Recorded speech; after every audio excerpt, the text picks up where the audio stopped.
Because that's the most important thing. The only definition of a good dissertation is a defendant one and accepted one. So keep that in mind. By the way, before I start, let me apologize. If you see me doing something like this or stretching, it's because I have a bad knee. All right, let's start off with the first question. So what I'll do is I just pick up the question, read it, and I'll just ask anybody from the panel to, and feel free to ask follow-up questions or additional questions, but these get preference. All right. Is it necessary to talk about developing countries in ICT4D? Can it be that we assess the challenge of societies with a view on development wherever they are? That's a great question. I'll just answer it with a little story from some of our research. We do a lot of work with state and local government in New York State. People think New York is New York City. They think it's huge. It's at the cutting edge of many topics. But in fact, most people in New York live in very small towns, 8,000 people or less. It's surprising to most people. And the level of capability, of understanding, of development in small places is so dramatically different from what we ordinarily think about when we're doing e-government research, when we're thinking about state governments or national governments. And the need to focus on developing capability at the local level in small places, whether they're small governments or small organizations in developed countries, is I think, very much in keeping with the idea of developing capability everywhere, wherever it's needed. So for those of you who might be interested in coming to work in a small town in New York, you're most welcome to come and tackle some of those problems, because I think you have the skills and the frameworks to really help with that. Anyone with that? The question is very important. It's very, and like most important questions, they're very difficult to answer. You're talking about developing regions of developed countries, you could say that. But the diversity among the developing countries is huge. I've been working at central parts of Java in Indonesia, long 4,000 or 5,000 year old culture, very developed in many senses. And I've been working in rural areas of Tanzania among the farmers there, using mobile phones in a very nice way, but still very primitive tools compared to what we can use with smartphones and all other technology today. So it could be another axis like urban-rural, for example, or it could be I maybe used to use maybe the poor countries or the least developed countries. Maybe they have more in common than just talking about developing countries. But of course, this discussion has to go on. Yeah, I think, and I agree. It's important. I think it's important, yes, to talk about to understand development. And I guess he will agree because he has spent 3 years of his life to do that. But one dangerous, or what is dangerous, is that we forget what Björn is saying, the other perspectives as well. And I'm, in some sense, I'm discussing with my students from Tanzania because they tend to talk about Africa. I am actually the one asking, how is that? Is it the same thing in South Africa, in Tanzania, in Egypt? It's still Africa. So we shouldn't forget about all these other dimensions. I think it's also interesting to look at Jeff Forsham. He has now a piece in City on Information Technology. It is on why do we do information systems, where he look at ICT for the area as an example. And there's another paper, was it Kathy or someone else, Maung, I'm looking at you, who said this, what can ICT for D learn the rest of the field in some sense? Discussing, what can we learn others? So that's also important, not to just stick there, but to ask yourself, are we doing something that we don't do when we look at e-government systems in Norway or in US or other places? And I think we are. I think we are better or trying to look into the social consequences, social aspects, and that could easily be transferred back to what we call the Western view or whatever, a more standardized way of thinking. Any other Well, I can add that it's always important to understand culture, and when you're looking from outside, I would give an example of this war that happened in Yugoslavia. Many people here, I was surprised to see in Sweden, they had a dictionary with all possible languages, and they had Bosnian, Serbian, Croatian.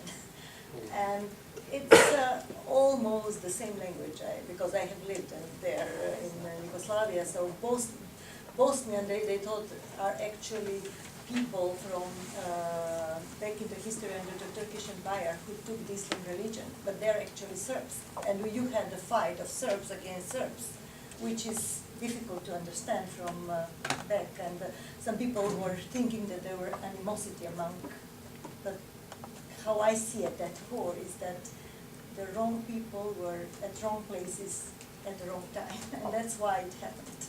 So you're actually, when you say Macedonia, is it what the Greeks would like to call FY wrong? They call it, we're officially FIO wrong, but This is interesting because, oh, you want to say something? Yeah. but I don't call it like that. I call it, my neither do country I. is Macedonia, and I can, or Macedonia, actually. The Swedish call it Macedonia, which I So like. do we, yeah. Well, I think this question is very important because I got this question in my tiffin. So Hicks asked me whether you would like to use this framework in some developed countries. Like there are mountain regions, remote communities in Norway as well. Would you like to use this framework in this context?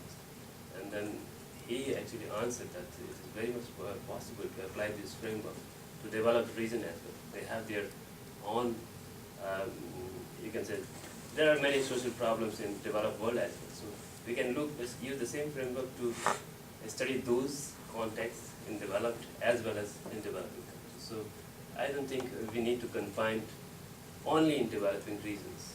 So human development, as Amartya Sen says, it can be relative poverty in US or absolute poverty in southern parts of the world. Yeah, thanks. I'll just make two comments, or three actually. One is that, picking up on what you did, you know, we talk about context and how the context of developing countries is very important, which was Rahul's message as well. So it seems it's very contextual, but at the same time, you need to abstract the knowledge above that level. So then it comes to some applications at what level.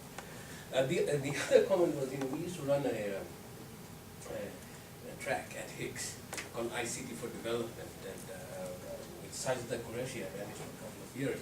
This is ICT for Development, and once we got a submission, it was about system development methods. And we said, it doesn't quite fit. He got mad. He said, no, it says system, it's developing systems. And we have to explain it exactly development and context. And the third one is Sajida Qureshi, who is the editor-in-chief of IPID2012 Information Technology for Development Journal. She does a lot of work on ICT and development, but she does it all around these small communities in Omaha, US. So there you go. Right.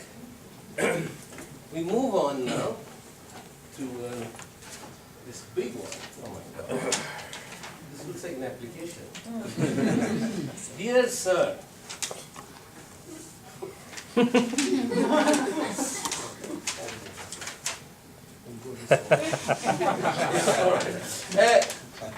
you have developed a broad method, namely action design research. I find ADR is a significant research method for ICT for these studies. I intend to apply ADR in developing countries' context. Where's the but? Oh, would you please tell me in this regard, what are the necessary measures and steps one should be taken care for developing countries' context? ADR has, please turn over. ADR has outlined significant concurrent and authentic evaluation. Would you please tell something more? How could ADR ensure authentic evaluation? So this is very specific to this method called action design research, which we hold seminars and you know, it's like that. So I would rather I address it in a more very confined session, if you will, if you don't mind. Unless I'd like to hear your view about ADR, and I don't expect you to have read this necessarily. It's something very specific to that. So I'll be glad to do this. And I just want to say that every year we try to hold seminars at various places. So please check your websites. All right.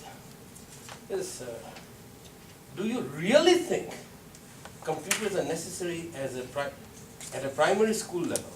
Aren't we unnecessarily increasing over-dependence on them?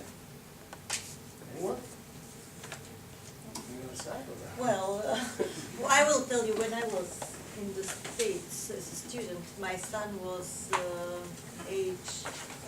when we left, he was 8 months, and he grew up, and I have a picture there where he's 3 years old, and then it was the Macintosh, the first one, which had this floppy disk, and I have a picture of him with a mouse, and the Macintosh was kind of user-friendly, but it was before Windows, before everything. A picture with him looking in the computer.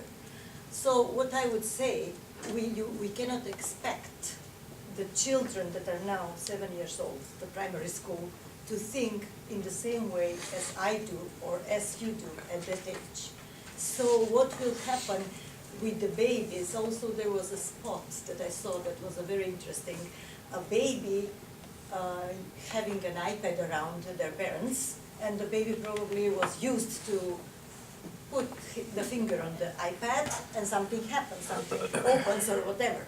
And then the baby is given a magazine and he pressed the finger and nothing happens, nothing happens. What went wrong? So we have to accept that the next generation will think in another way and will learn in another way and will work in another way than our generations. So I think even primary school, even before Spain, yeah, why not expose them? You don't have to force them, that's wrong. But if a child is interested, why stop the computers from the child looking at it? You've been in Nepal and you've been to schools. Do you have any stories to tell about people pressing screens? Well, in the context of actually remote communities in the mountain areas, if you ask anyone, they will say it's very important because it's 21st century and our children should actually, they should be able to compete with this global market. So they think it's very important. And one reason why it's important is in the remote communities, it's very difficult to get the textbooks. It takes months to raise the textbooks and all that. So now they have this internet connection, and at least they have a computer and they can download those books and some animation games and all that thing. So children are actually learning through these computers. So that is one complementary role actually computers playing in this field. So I would not look it in a very negative way, but it depends. So it has some negative consequences as well. So again, as Amartya Sen says, yes, but so there is always some but. Yeah, I've been also, I was actually thinking you came with some of the stars. Tevin and I, we went to some of the primary schools in Nepal, and we're actually sitting around for some few hours there. It was excellent. The chairs were a little bit too small for me, but except for that, it was fine. So my answer in some sense is yes, in the developing context, it is really necessary, but now in Norway it's not that necessary in some sense. But if you're a poor society, you actually need computers, because you can't afford these, textbooks being distributed to places like that. It's almost the opposite of what we do think. It's cheaper, it's easier by using these computers. But the interesting thing by looking at how these classes are using that, and we did some videos and we can look at that afterwards. When we interviewed these guys, producing that kind of stuff, they were arguing that, and they are still arguing that, a very important part of bringing computers is that, the students, the pupils there are able to be much more active in class. But that doesn't help too much if the teachers don't start to ask them to be active. So it's the same answer as always. The computers doesn't change anything or not too much, but it could change a lot. But then you need to look into how to educate these teachers. That's much more interesting. So to just replace the book with the screen, but to start thinking about what can you do, how can you do that is much more interesting. The discussion is much more. People in Norway are much more criticizing bringing computers into the classroom than they are in Nepal. In Norway, they would say, you know, they spend too much time, they're looking too much into the screen, they can't, you know, focus, they can't concentrate. That's a huge debate going on in Norway.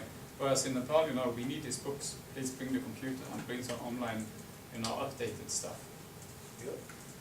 I think the message from Vinda and Øystein is maybe that look, they don't need computers, but they need access to information and access to communicate with, or the possibility to communicate with the outside world as well. That's part of it. And if you use a computer or if you use other sort of equipment or methods, that's I think the focus has been too much maybe on the computer itself. Very simple mobile phones could be some help, and they could put you in contact with other sort of information bases or sources and things. So let's just look beyond the technology here, but access to information and to the possibility to communicate with other people. I think that's the important part of it. I think I agree very much with this point of view. It's about access to information, and but also you need the infrastructure. It needs to be ubiquitous, and teachers really have to understand how the computer can enhance teaching and learning. And if those three things are present, then I think it's very positive. If any one of them is missing, then the value is much less. So you think the content is very important?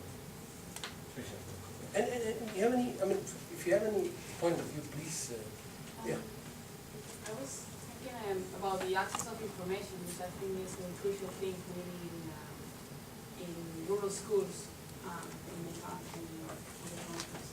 And then I wonder whether the model is that all of these students from 8 years old, from 10, do have the device to access the information, or whether would it be sufficient that the professor, the teacher, has the access to information, and he should be able to transmit and share it with the class, because that's his work. One thing shouldn't exclude the other things, so just find the best way of what you can afford. Because intermediary. The real poor countries, you know, well, a computer is far too expensive to get. Maybe even in for one class, maybe the whole school should have one. I don't know, because we have to start somewhere. But yeah.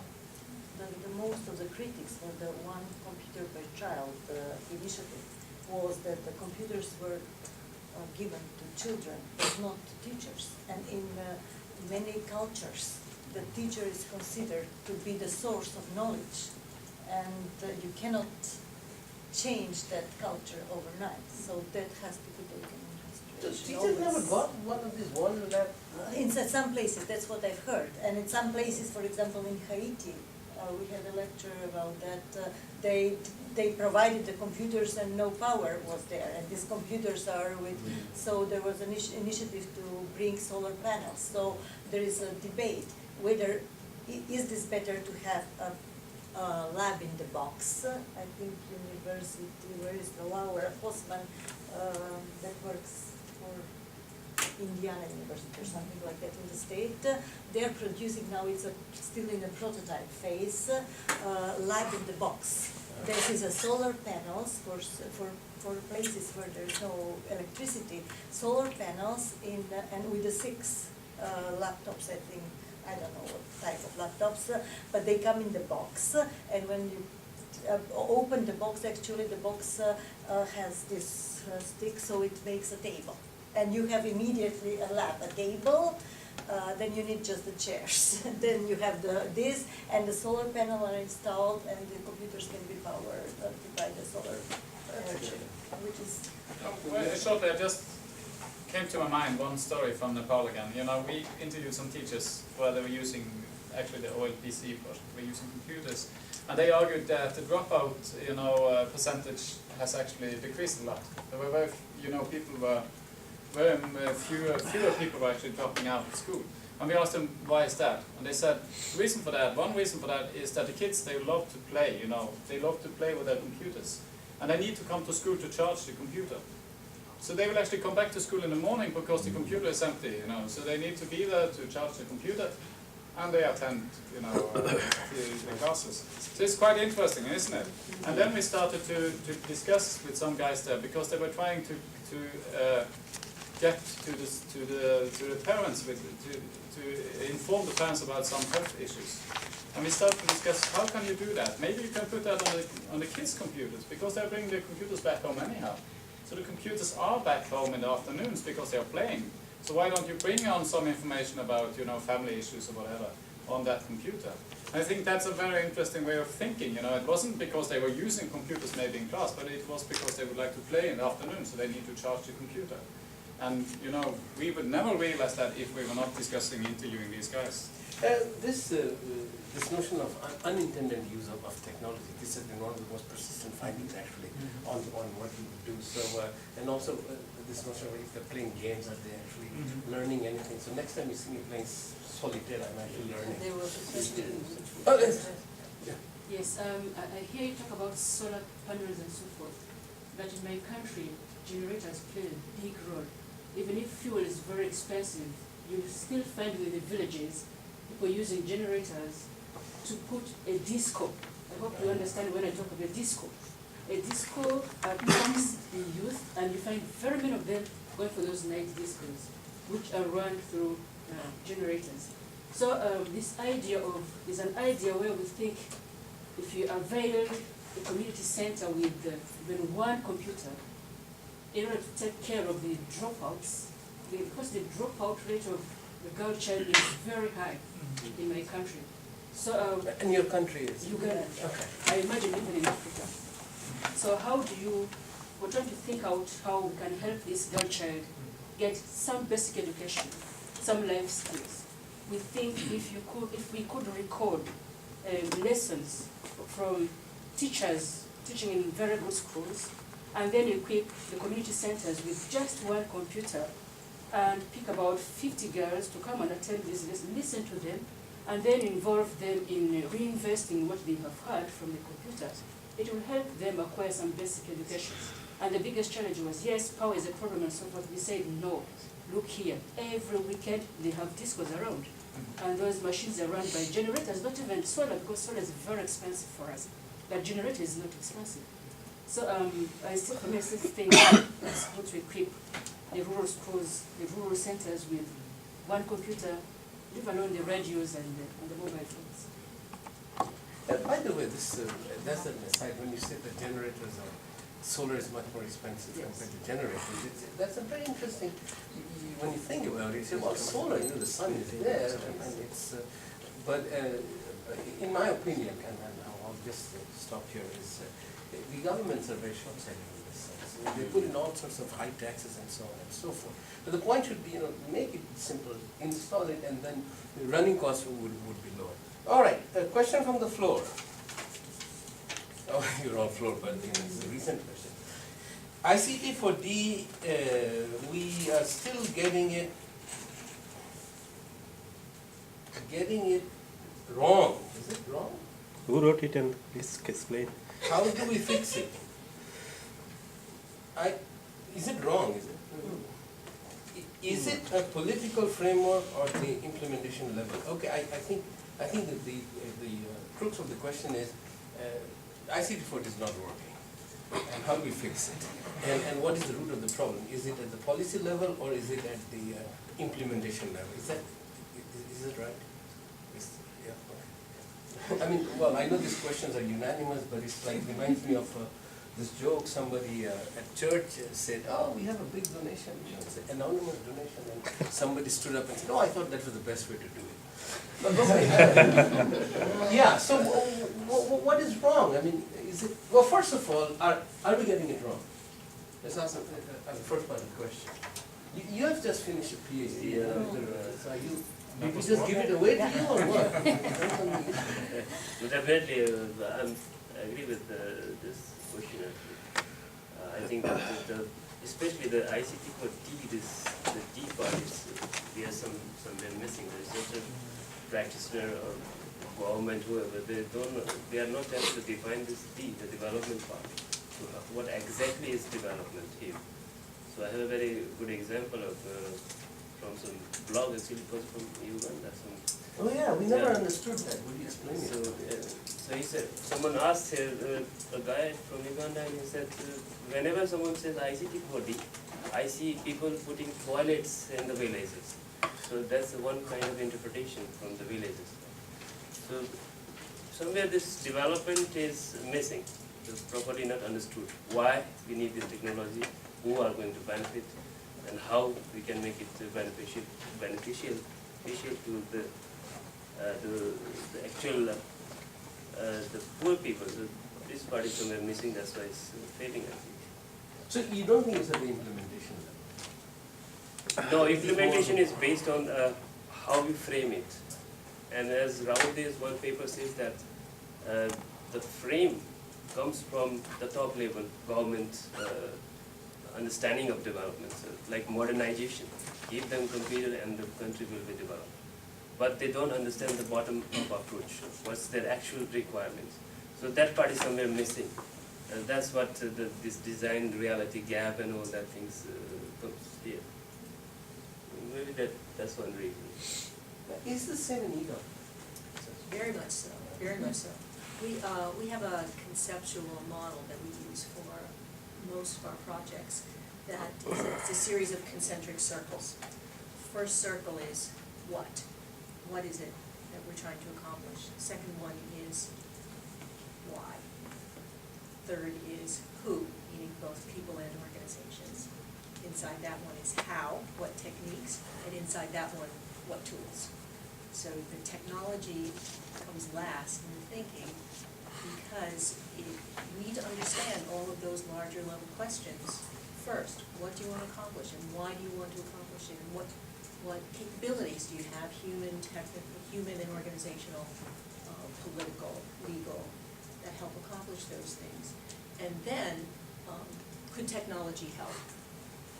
Too often in e-government projects, people start with an idea that I need a technology, and then they have to make assumptions about all those other questions. And 9 times out of 10, at least some of those assumptions are wrong.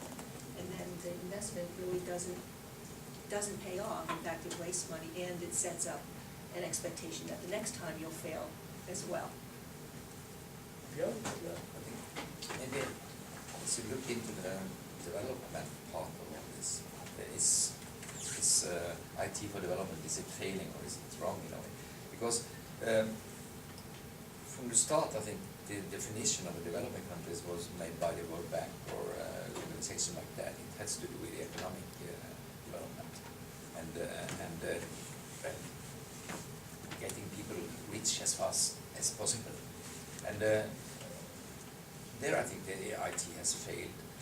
But another definition is of course the human aspect of this. And I think prominent researcher, Sein, is this his name, says something about the developmental contribution from information technology is, what is it, Maung? What did you say about that in one of your papers? Repeat your papers, let's see what you say. Well, one was the impact. Yeah, the impact, The yeah. this first, second, third order impact. I think it's in line with that. You're not discussing the economic development in that way. It's human development and it's knowledge development. And I think then we're back to access to information, and that's what the computers are there for, in my view. Well, Devendra, they took it step further. It's about capabilities, development capabilities, and what you can bring. So to the sense. Yes, okay, we move on. Move on. You have something. I have a comment. No, I can't. I have a comment why this ICT4D is failing in countries, because it depends on the contextual of the country. For example, if we take the case in Ethiopia, they do have like a good ICT policies and strategies. But the case why it's failing in Ethiopia